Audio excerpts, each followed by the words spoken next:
Yeah. Hi again, and thank you for joining. Today's question and answering session is dedicated to the lecture number 7, which was all about software defects and software testing metrics that are used in the projects. So as we mentioned during the lecture, the metrics is something that is primarily concerned with project management rather than with testing itself. But still, this is something very important and interesting to know if you are a software tester. I would like to thank Anna for providing us with questions for today's session. This is very nice because it helps to structure today's talk. I will try and look into all of them and try to answer them. So the first question is about qualitative metrics, and Anna is interested in knowing which of them are most common or whether it varies depending on the project.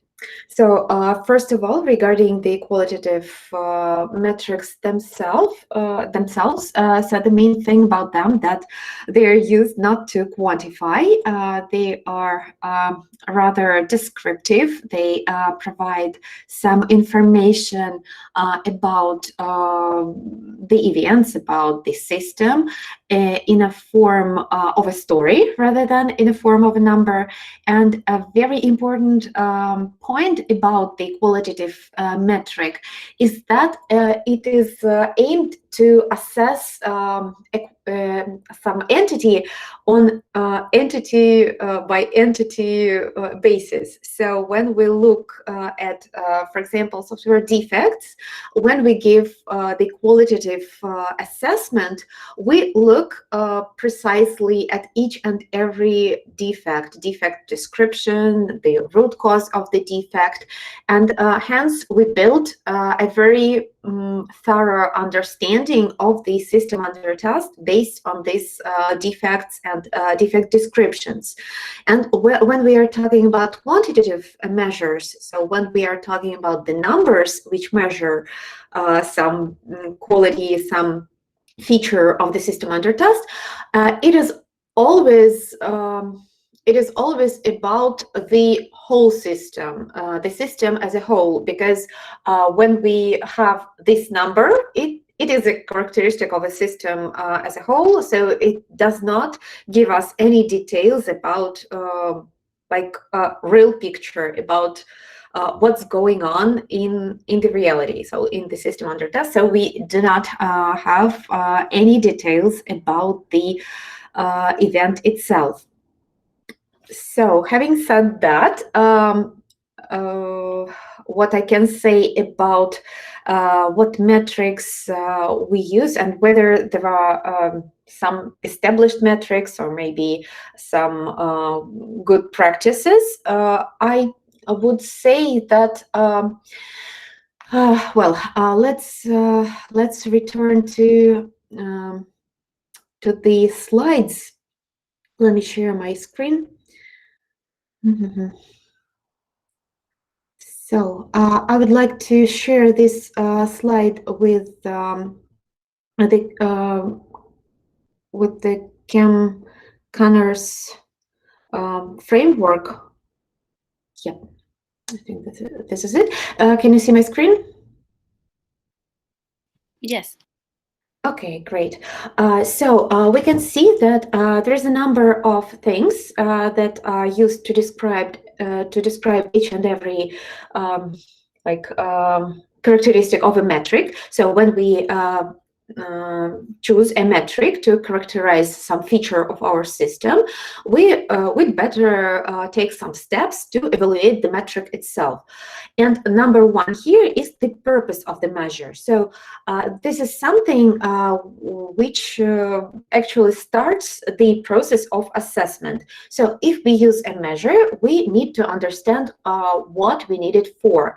And this informational need, this is actually something that is qualitative in its nature. So whether we take quantitative measures or metrics, or whether we are taking the qualitative ones, we need to remember that on the basic level, so the underlying thing is always qualitative. So this is some question that we need to answer. So what is quantitative measure? This is something that we need to prove to our management. This is something that we need to prove, to show our stakeholders. And again, this is something that we use as an illustration for our stakeholders to tell the real story. So I would say it is impossible not to use qualitative measures when you're working real project and when you're doing software testing, right? So you're always are telling a story. So you use quantitative measures to prove your point, but you always tell a story. And this story will be your qualitative measure. So you always give some details, you always delve into examples, and you always try to characterize the system under test from the point of view of what really is going on there.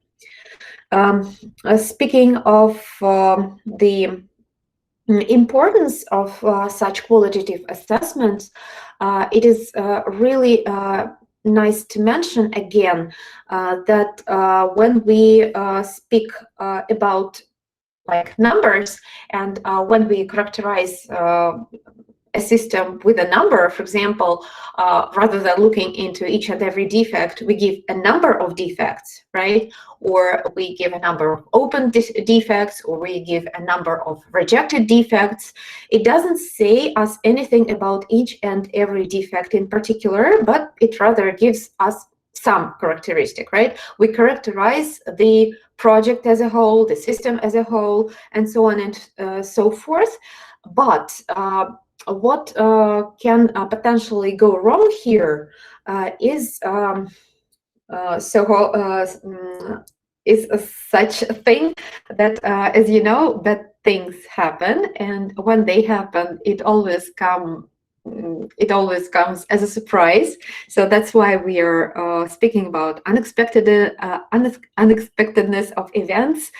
And speaking of that, some statisticians use the term of normal distribution. So some events are expected, some of them are probable. So you always have some expectation about some event, whether it can happen or it cannot happen. And these numbers, they always give like a whole picture, and they can help with like a general assessment. They can help to identify this normal distribution. But usually when a disaster happens, and in software testing with software defects, we know examples when it really, when software failure really does lead to a disaster.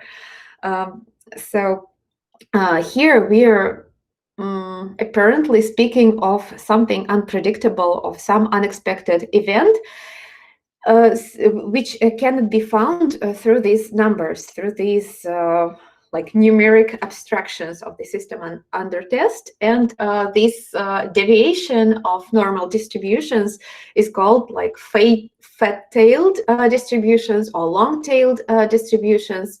And this is something that people remember when something really unexpected happened, like with this coronavirus pandemic and some other big and really unexpected events. So there are things that are really unexpected, and they are part of not normal distributions. If we look to numbers, we cannot see that. But if we look into what's really going on in the system, we may be able to catch this thing, because it's just it can be just one deviation from normal. It can be just one defect rather than a whole bunch of them that can lead us to a thought that there is something not normal in the system. We need to look closer. So sometimes it can help. I'm not sure which exactly question I'm answering here now, but I think I've covered the thought about the interrelation between qualitative and quantitative metrics and the establishment, like the standard of those metrics. So once again, to clarify the thought about whether the metrics of qualitative type are established or not, they cannot be established per se, because this is something that underlies like standard quantitative metrics. So this is something that is there innately. So they are just a natural side of any metric. This is just something that we need to bring to light when we are characterizing some project, some system under test. One more question about bug counting, whether it is helpful or not, and whether it is one of the most important metrics after all. Yes, it is one of the most important metrics, and the reason why it is one of the most important metrics is that when we speak about the work of a software tester, we always we're always speaking about finding defects, because this is the main reason for our work, and this is the main goal of our practice. So that is why the majority of metrics are around software defect count. So that is why this one is the most important. And whether it is effective and really meaningful, again, yes, it is when we want to illustrate some pattern, some tendency in our project. Yes, it is. It can help provide more details. But whether it should really influence our internal processes, the real process of software testing, maybe not. Maybe not. So this is something to help to tell the story, rather than to help us organize our work, or moreover, it is not a good thing to punish people based on that. So this is something that I wanted to cover in the lecture itself. So if you have some further questions, you can ask them here, and I'm looking at the chat now.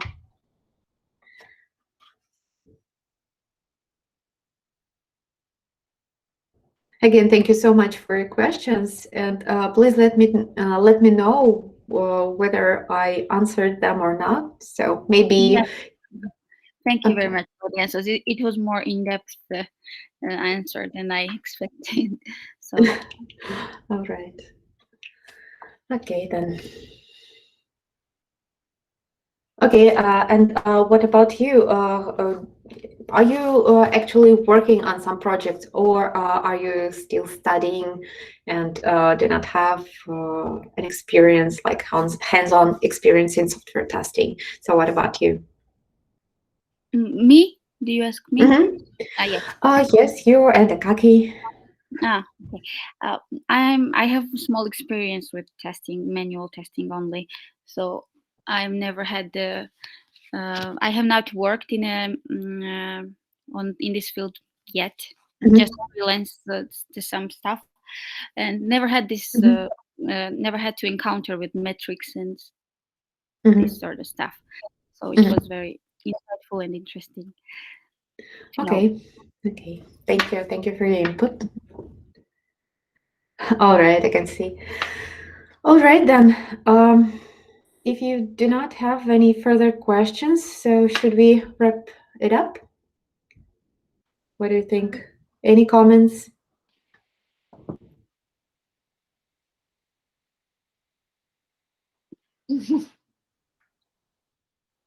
I think we can finish for now. Okay.